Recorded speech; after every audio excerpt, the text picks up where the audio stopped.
हाय हाय ईদের दिन যখন আসে तो प्रवासी बोलते था कि ईद के दिन सब मिलेंगे अपने अपने यार से, मैं मिलूंगा दर्द गम की पत्थरी दीवार से। এটাই সত্য। প্রবাসে যখন ঈদ আসে না, হায় হায় আজকে তো ভিডিও কল। আপনাদের নোয়াখালীর কাহিনী আমার মনে আছে। আমি হজে ওমরায় গেছি, তো চলে আসবো, ট্যাক্সি ভাড়া করছি, চেহারায় বোঝা যাইতেছিল না কোন দেশের। আমি বৈশাখী, আমি মনে করছি ইন্ডিয়া পাকিস্তানের হবে, নাদুস নাদুস চেহারা সুন্দর। তো আমি উর্দুতে জিজ্ঞাসা করলাম তোমার বাড়ি কোথায়? বাংলাদেশে। তাইলে আমি বললাম তোমার সাথে তার উর্দু বলে কোনো দরকার নেই। কোথায় বাড়ি? কয় নোয়াখালী। কতদিন এখানে? কয় 25 বছর। বাড়ি গেছো কয়দিন পর পর বাড়ি যাও? কয় 2 থেকে 3 বছর পর। আমি বললাম মাইনা নিলাম 2 বছর পর, তাহলে 25 বছর আপনি 12 বার বাড়ি গেছেন, ঠিক না? তো বলে হ্যাঁ হুজুর তাই হবে। তো আমি বললাম যে আপনি তো জীবনের কোনো মজাই দেখেন নাই।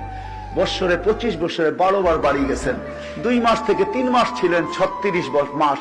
3 বছর আপনি বাড়িতে ছিলেন, 23 বছরই আপনি বাহিরে আছেন। লাইফের তো কোনো মজা আপনি বোঝেন নাই। হয় হয় আমি জানি না আমার কথার ভিতরে যে বিষ মাখানো ছিল। সে হ্যান্ডে গাড়ি চালানো ছেড়া দিয়া সাইড করে চোখের পানি ছেড়া দিছে। হুজুর আপনি বোঝেন, আমার পরিবার পরিজন বোঝে না। আমার মেয়ে আজকে আমাকে ফোন করছে, তার নাকি ক্যালকুলেটর লাগবে, সায়েন্টিফিক ক্যালকুলেটর লাগবে।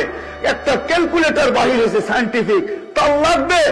আমি ট্যাক্সি চালাই, সকালবেলা বাহির হই, বিকালে ফিরি, পোশাকটা আমার নিজের হাতে ধুইতে হয়। কখনো আমি এমনও ক্লান্ত হই যে ফ্রিজের ওই ঠান্ডা খাবার খাইয়েই ঘুমায়া পড়ি। হায় হায় হায় হায়।